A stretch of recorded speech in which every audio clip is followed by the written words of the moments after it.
This is Kuzco. This is him getting carried up a flight of stairs. This is him getting spoon-fed every bite of his meal.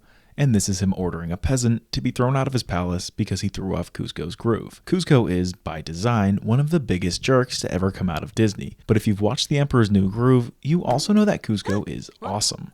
I didn't do anything. Somebody's throwing stuff.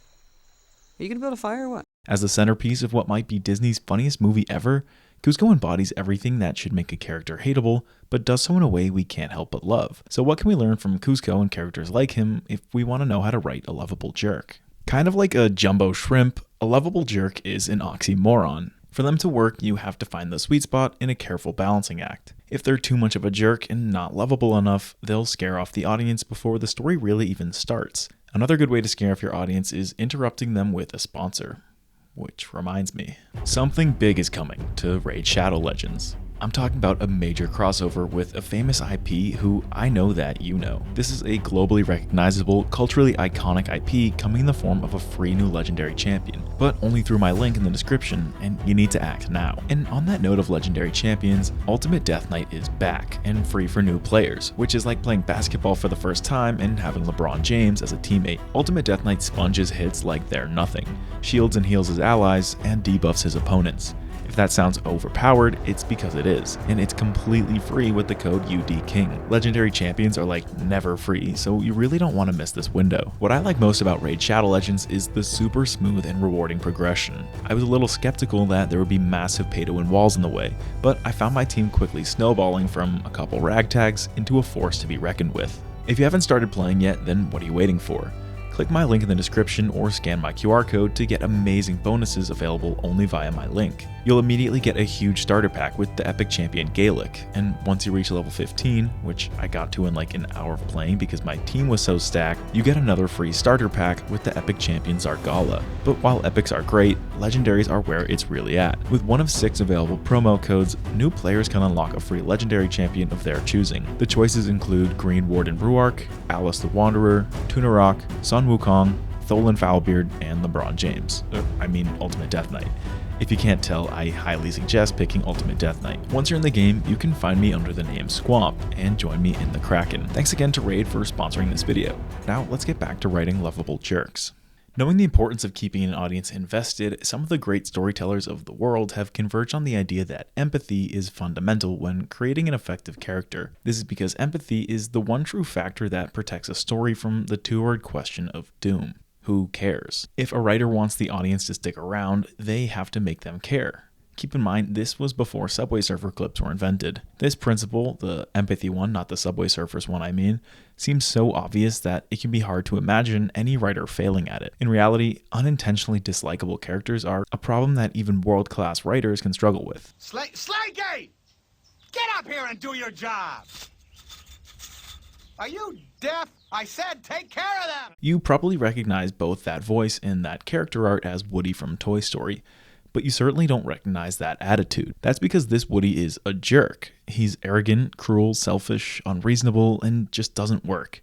In fact, he almost doomed the entire Pixar studios. After watching these reels, the Disney executives nearly pulled the plug on the entire project. Fortunately, the writers switched him up to be more likable and saved Toy Story in the process, but this just goes to show that creating empathetic characters is as challenging a task as it is important. Had they kept that narcissistic, tyrannical jerk version of Woody, Pixar as we know it never would have existed, because no audience would want to stick around. But wait a second, why does a narcissistic, tyrannical jerk sound familiar right now? Emperor Kuzco? So you mean to tell me that Disney deemed Woody as unusably bad, completely redid his character, but then decided to run it back 5 years later with Kuzco? And it worked? What could they have possibly done differently with Kuzco that made his jerkiness work while Woody's was a threat to all of their jobs? To figure that out, let's look at 2 near identical moments with one major difference between them. Oh, yeah, there you go. Whoa! Whoa!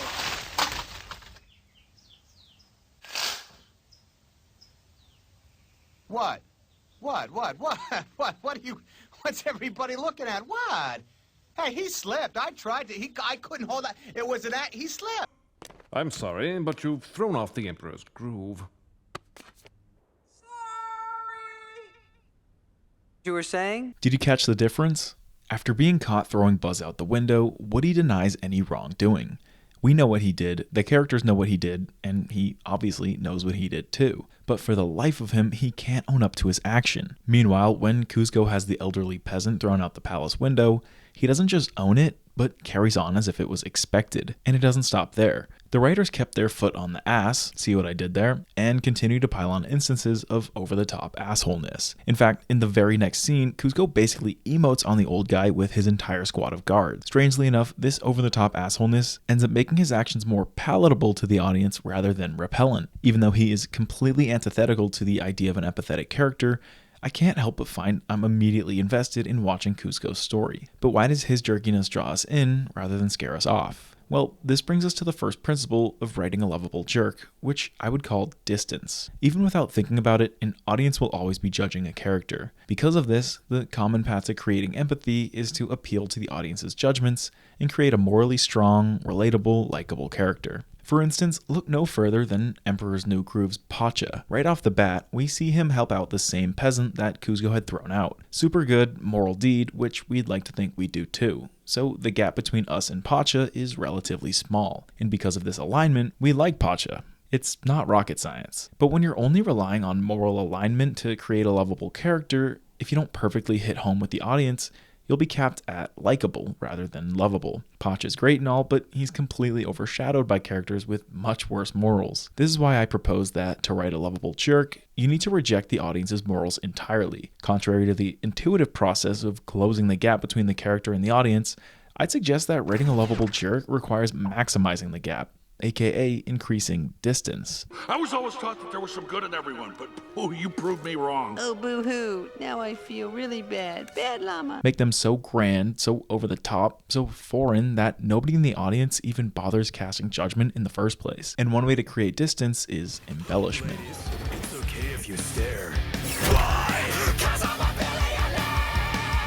Just like The Emperor's New Groove, the Lego Batman movie is centered around one of those elusive lovable jerks that we're trying to get to the bottom of. And just like The Emperor's New Groove, the story introduces us to said jerk with an over-the-top song and dance meant to embellish his larger-than-life ego. The embellishments don't stop there though. For example, how many Batmans do you know would celebrate a successful mission by making it rain Batbucks on the local orphans? Forget Batmans, how many characters do you know at all would do anything like that? There's definitely one that comes to mind, and his name is Kuzco. And while Lego Batman isn't as malevolent of a jerk as Kuzco, it takes a real jerk to have us pitying the villain who just tried to blow up Gotham. You mean nothing to me. But despite the cruel words, it's hard to stay mad at a guy who sings about his abs and shreds electric guitar while fighting crime. The writers use his larger-than-life ego to create enough distance where we, well, can't really take him seriously. A character who nails this concept is actually another Will Arnett character, Job from Arrested Development. Job, often mistaken as Gob,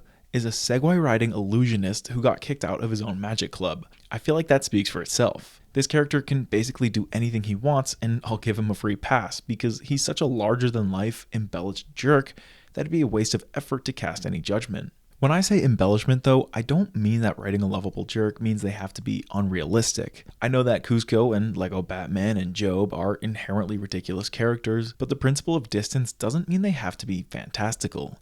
It just means they have to be unfamiliar. One character that comes to mind is BoJack Horseman, who's the third Will Arnett character. Wow, I guess he has a type. BoJack is a very well-written jerk, and ignoring his horse face, he's also very true to life. But while the story works because of the realism, he isn't lovable in a way a character like Kuzco is. However, this isn't because he's realistic. It's because they didn't want BoJack to be lovable. Instead, they wanted to make him feel familiar and make his shortcomings hit harder and make his wrongdoings more repulsive. On the contrary though, perhaps the quintessential lovable jerk is TV's most realistic jerk too, Tony Soprano. I understand that saying I love Tony Soprano might make me seem like a psychopath to anyone who's watched the show, but come on, you'd be lying to yourself if you say you didn't love Tony on your first watch through. What's special about Tony is that he proves that realistic doesn't have to mean familiar.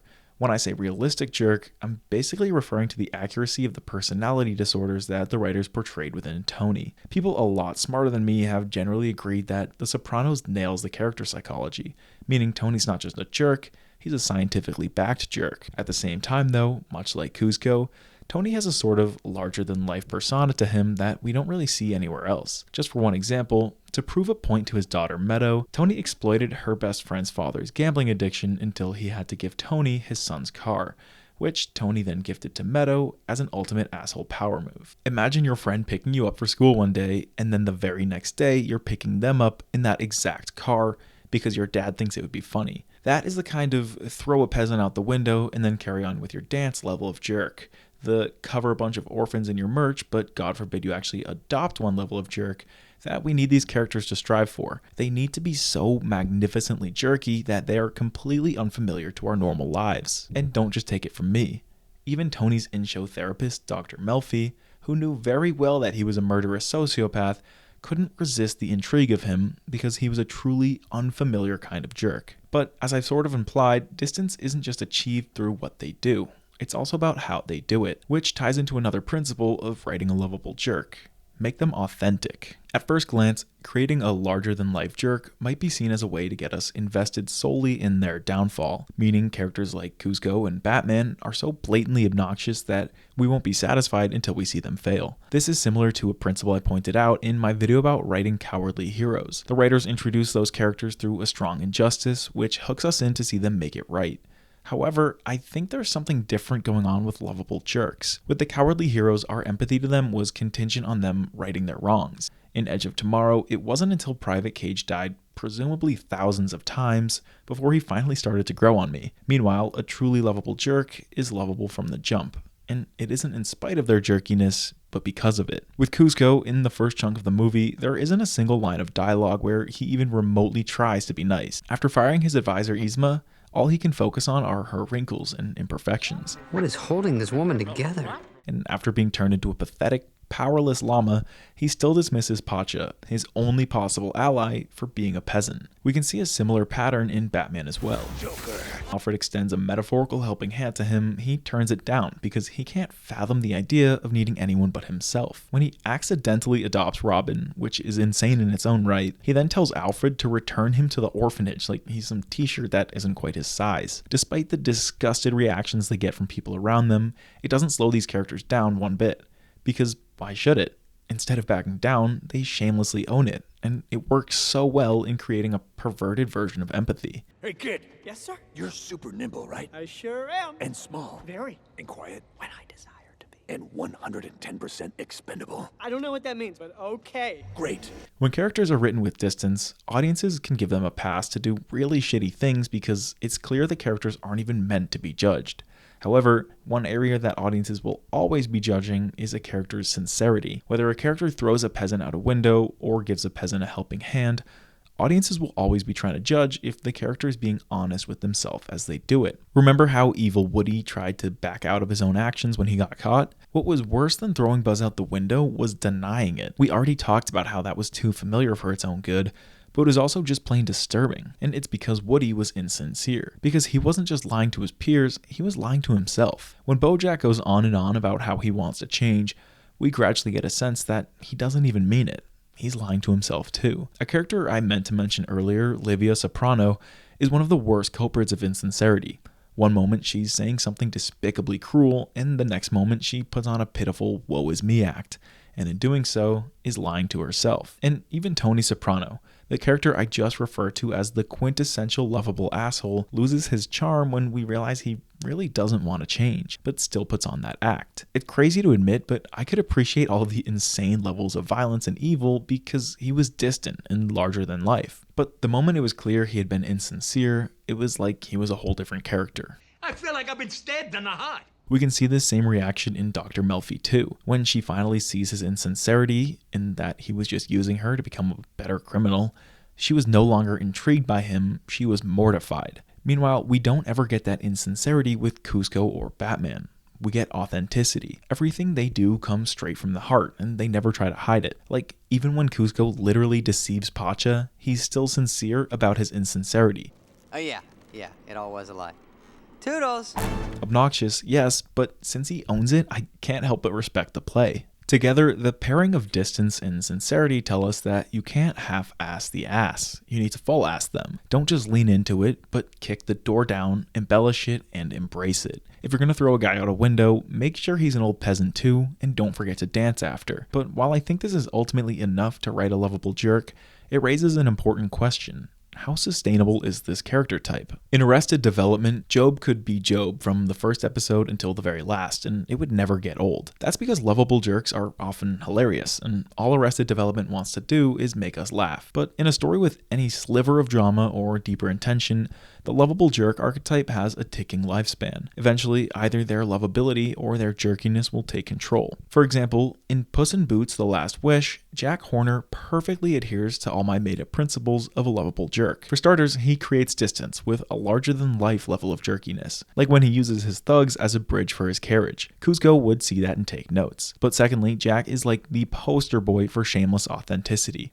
You're not gonna shoot a puppy, are you, Jack? Yeah, in the face. Why? He's clearly one of the most ruthless DreamWorks villains, yet he steals the show in almost every scene he's in. A perfect lovable jerk. But as funny as it is, The Last Wish is so much more than a comedy. And there's a couple characters we care more about than poor Jack Horner. When his jerkiness started to threaten the bigger picture, I was finally ready for his karma to catch up to him, and was happy to see his punishment fit his crimes. I mentioned it earlier too, but by the end of The Sopranos, Tony's jerkiness outweighed his lovability, and that's putting it very, very lightly. I guess skip 10 seconds if you don't want a Sopranos spoiler, but I think the ending was perfect because I needed to see Tony get what he deserved. But how do we get lovability to outweigh jerkiness? Well, we have to change where that lovability comes from, aka we have to cave and appeal to the audience's morals. Boo. Luckily, if we made the lovable jerks correctly, this is actually pretty easy to achieve. This is because of that authenticity we mentioned earlier. You'll have an infinitely easier time redeeming a character who was living truthfully because you simply have to introduce them to a new truth. If that sounded too philosophical, let me explain in terms of Lego Batman.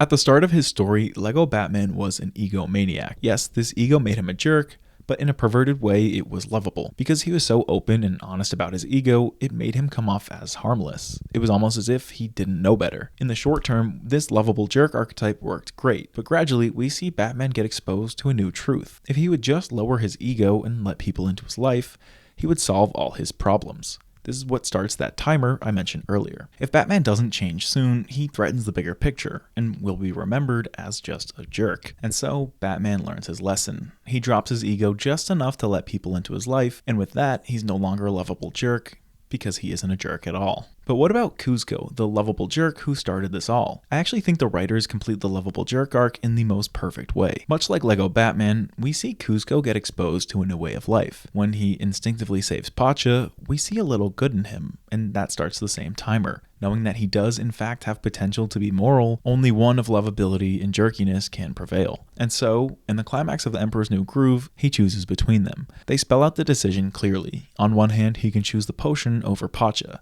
which would define him as a jerk. On the other hand, or I guess hoof, he can choose Pacha over the potion, which would define him as lovable. And so, in the death of the lovable jerk, he chooses Pacha. So I have no idea how many views this video has, and I have no idea if you liked it or not, but if something about this video seems remarkable to you, I actually have a behind the scenes video documenting the entire process of me making it. It's available on my Patreon, which is an amazing way to support the channel. You can also support the channel by liking this video, subscribing, and checking out Raid Shadow Legends. If you click the link in the description or scan my QR code, you'll get huge bonuses, including 2 free Epic Champions. As always, thanks for watching. Peace.